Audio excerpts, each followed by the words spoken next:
Assalamualaikum warahmatullahi wabarakatuh. Perkenalkan, nama saya Hadi Singgih. Saya bagian dari Pondok Pesantren Tangguh COVID 2020.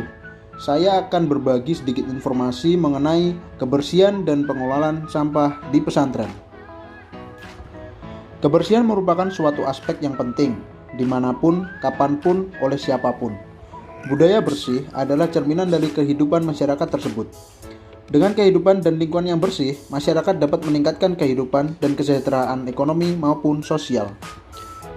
Pondok pesantren sebagai salah satu tempat pendidikan di Indonesia saat ini berjumlah kurang lebih 40.000. Penyakit menular berbasis lingkungan dan perilaku seperti tuberkulosis paru, infeksi saluran pernafasan atas, diare, dan penyakit kulit masih merupakan masalah kesehatan yang juga dapat ditemukan di pondok pesantren.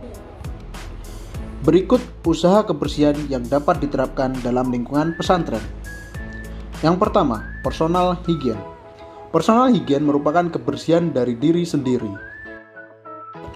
Kebiasaan yang dapat kita lakukan di lingkungan pondok pesantren salah satunya adalah mencuci tangan baik sebelum maupun setelah beraktivitas.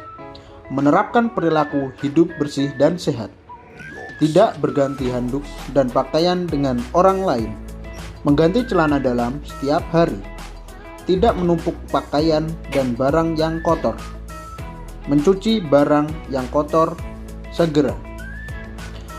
Manfaatnya adalah terhindar dari banyak macam penyakit, meningkatkan kualitas kesehatan diri, menjadi contoh yang baik bagi yang melihatnya, meningkatkan ketebalan iman bagi yang melakukannya.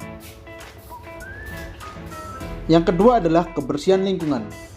Kebiasaan yang dapat kita lakukan di lingkungan pondok pesantren salah satunya adalah membersihkan kamar setiap hari, taati peraturan tentang kebersihan seperti jadwal piket, menjemur kasur yang biasa digunakan setidaknya 1 minggu sekali, menggunakan cairan pembersih lantai saat mengepel lantai, meletakkan barang dan perabot lainnya sesuai tempatnya, dan menjaga lingkungan agar tetap bersih dan terhindar dari hal-hal yang dapat mengundang penyakit.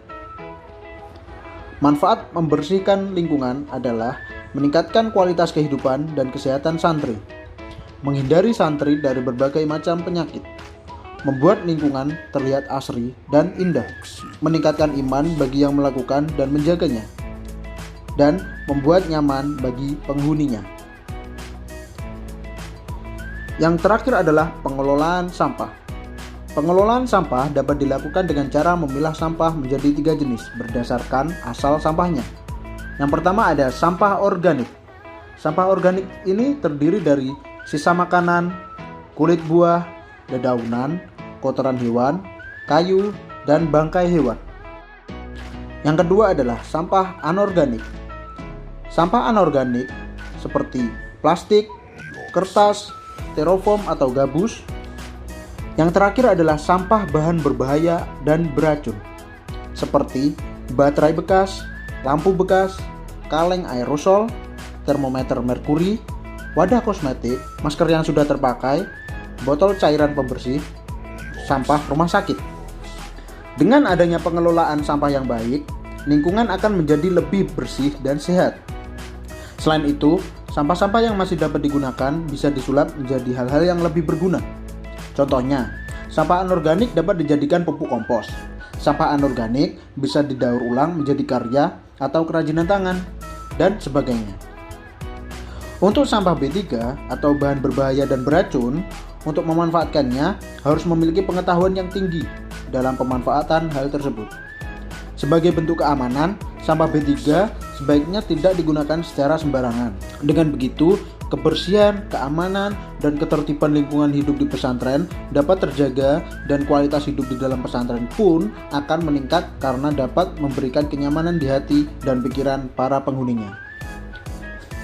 Sekian informasi yang dapat saya bagikan. Bila ada kurangnya, saya mohon maaf.